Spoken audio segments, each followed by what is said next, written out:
नमस्कार स्टूडेंट, स्वागत है आपका अपने यूट्यूब चैनल शुभांश क्लास में। हम आपके लिए लेकर आए त्रैमासिक परीक्षा 2020-21 कक्षा 9वीं विषय हिंदी के पेपर का फुल सॉल्यूशन लेकर आए। तो वीडियो को पूरा देखिएगा। यदि वीडियो पसंद आए तो चैनल को सब्सक्राइब कर दीजिएगा, बेल आइकन को ऑन कर, जिससे हमारे अगले वीडियो की नोटिफिकेशन आपको सबसे पहले मिले। स्टार्ट करते हैं अपना वीडियो को लास्ट तक जरूर देखिएगा। सभी क्वेश्चनों के फुल सोल्यूशन आपको मिलने वाले हैं, तो देख लीजिए, पहले नोट पढ़ लीजिए, फिर इसके बाद स्टार्ट करते हैं। पहला क्वेश्चन देख लीजिए। दो बैलों की कथा किस लड़ाई का संकेत करती है? तो किस लड़ाई का संकेत करती है? स्वतंत्रता संग्राम की। तो इसका बा नंबर बिल्कुल सही हो जाएगा। बचिया के ताऊ मुहावरे का अर्थ है अधिक परिश्रमी। क्या है इसका अर्थ? अधिक परिश्रमी। मंदिर में कितनी पोथी रखी गई थी? मंदिर में 104 पोथी रखी गई थी। कितनी रखी गई? तीसरे का राइट आंसर हो जाएगा 104 पोथी रखी गई थी। इसके बाद देख लीजिए, वाक्य में मुख्यतः कितने अंग होते हैं? वाक्य में मुख्यतः 3 अंग होते हैं।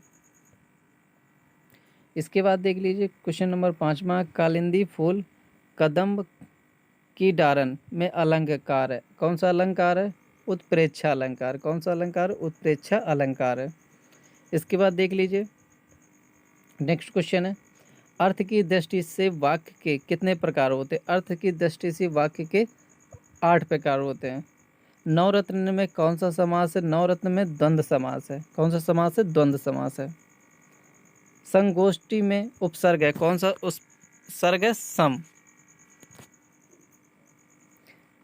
भरिया का अभिप्राय है। भरिया का अभिप्राय भारवाक। भरिया का अभिप्राय किससे? भारवाक से। वाक में घर का प्रतीक क्या है? आत्मा। इसके बाद देख लीजिए, सही जोड़ी मिला लीजिए। गधे के गुणों की प्रकाशिता किससे की गई है? 8 400 400 400। जी हाँ, याद कर लीजिए व्हाट्सएप नंबर। अब चाहे मैथ, फिजिक्स, केमिस्ट्री, बायोलॉजी, आपके हर डाउट, हर क्वेश्चन का मिलेगा वीडियो सॉल्यूशन आपके व्हाट्सएप पर। बस अपने मोबाइल पर डाउटनेट ऐप का 8 400 400 400 सेव कर लीजिए, फिर चैट ओपन कर लीजिए। जिस सवाल में आपको डाउट हो उस सवाल की फ़ोटो खींचिए, क्रॉप कीजिए, और 5 सेकंड में आपको मिलेगा वीडियो सॉल्यूशन। 6 से 12 IIT, JEE mains, CBSE board, बाकी सभी स्टेट की फुल क्लासें मिलेंगी आपको। जल्दी से सेव कर लीजिए 8 400 400 400। ऋषि मुनियों से। डांडा थोड़ल की ऊंचाई है 16-17 हजार फीट।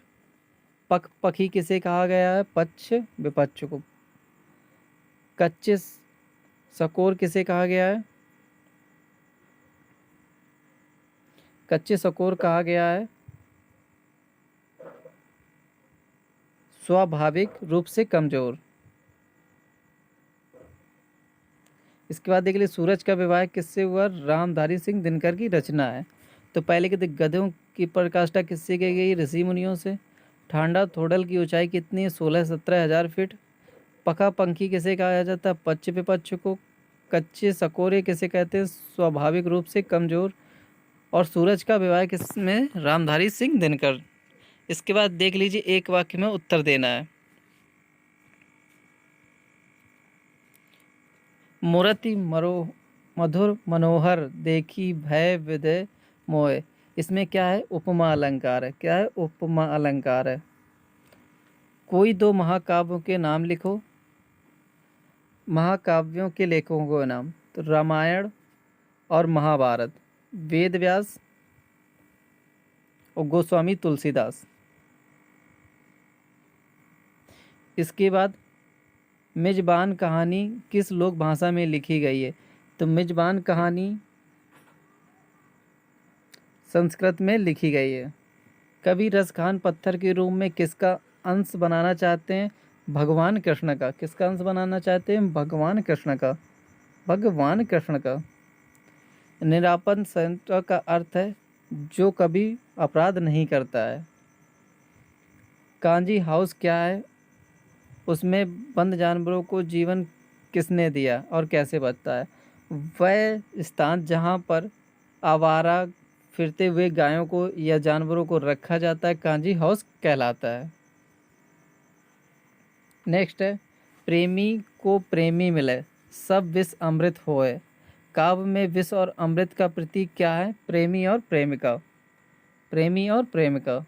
नेक्स्ट है रेखांकित शब्द की जगह सही शब्द लिखना है। तो कल मेरे मित्र ने मेरी सहायता की, तो इसे कर देंगे मेरे मित्र ने कल मेरी सहायता की। तो क्या लिख देंगे? मेरे मित्र ने कल मेरी सहायता की।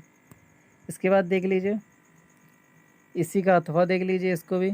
मेले हैं मुझे में घूमना अच्छा लगता है, तो मेले में मुझे घूमना अच्छा लगता है। गुरुत्वाकर्षण से आप क्या समझते हैं? वह बल जो किसी भी वस्तु को आकाश में फेंकने पर अपनी ओर आकर्षित करता है, गुरुत्वाकर्षण बल कहलाता है। इसके बाद देख लीजिए, पहला है जल। जल का पर्यायवाची क्या होता है? नीर तोय। नीर तोय। बादल का क्या हो जाएगा? नभ, गगन, अंबर। सूर्य का देख लीजिए, भास्कर, दिवाकर। भास्कर, दिवाकर। हवा का देख लीजिए, पवन। इसके बाद देख लीजिए, नेक्स्ट है झूठ बोलने वाले व्यक्ति को कोई प्यार नहीं करता है। माँ ने बच्चों को नहलाया अथवा स्कूल भेजा। निम्नलिखित शब्दों में प्रयुक्त मूल शब्द एवं उससे जुड़े उपसर्ग बताइए। उच्चारण, दौड़ना, परिचायक, गरीबी, मुखड़ा। नेक्स्ट है खून, फूला ना समाना। फूला ना समाना का क्या कहते हैं? किसी काम के लिए अत्यधिक खुश होना। राम अपनी कक्षा में प्रथम आने पर फूला नहीं समा रहा। खून पसीना एक करना। मोहन आर्मी की परीक्षा पास करने के लिए खून पसीना एक कर रहा है। इसके बाद देख लीजिए, वाक्य चुनकर अर्थ का प्रयोग करना है। मैंने पहले कभी यह फिल्म नहीं देखी, तो राइट आंसर हो जाएगा आज मैंने यह फिल्म पहली बार देखी है। इसके बाद देख लीजिए, क्वेश्चन नंबर 13 है। निम्नलिखित शब्दों का उपयोग करते हुए एक कहानी बनाओ। शादी में काकी ने बहुत सारे व्यंजन जिनमें हलवा, पूड़ी, कचौड़ी मेहमानों को खिलाई। पानी के महत्व अथवा त्यौहार महत्व का शीर्षक का अनुच्छेद कीजिए। पानी का महत्व जीवन में बहुत अनमोल है। यदि पानी नहीं होगा तो जीवन नष्ट हो जाएगा। इसके बाद देख लीजिए, घर में जो काम आप करते हैं उसके बारे में बताइए। घर की साफ सफाई और अपने सामान की अच्छे से देख रेख। प्रेमचंद जी और राहुल सेकंड जी के साहित्यिक जीवन परिचय। इनके जीवन परिचय आपको डिस्क्रिप्शन में लिंक दे दी जाएगी, वहाँ से आप डाउनलोड कर लीजिएगा। इसके बाद 18वां, निम्नलिखित में से किसी एक काव्य का संदर्भ सहित व्याख्या कीजिए। ऊंचे कुल में न जन्मिए, जे करनी ऊंच न होए, सुब्रन कलश सुरा भरा, साधु निंदा सोए। तो इसमें कवि कहते हैं कोई व्यक्ति ऊंचे कुल में जन्म लेने से महान नहीं होता जब तक उसके कर्म ऊंचे ना हो। सुब्रन कलश सुरा भरा, कलश में अमृत भरना साधु की निंदा के समान होता है। ये दिया गया गद्यांश में प्रसंग सहित व्याख्या करनी है।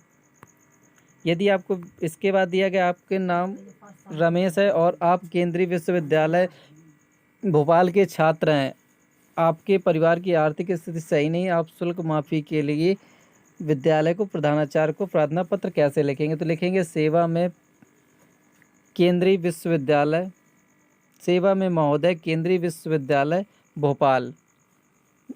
नीचे से लिखेंगे विषय लिखेंगे फीस माफ़ी हेतु। उसके बाद लिखेंगे महोदय, कोमा लगा के नीचे अगली लाइन से लिखेंगे सबने विनम्र निवेदन है कि प्रार्थी मैं रमेश आपके विद्यालय में कक्षा 9वीं का छात्र हूँ।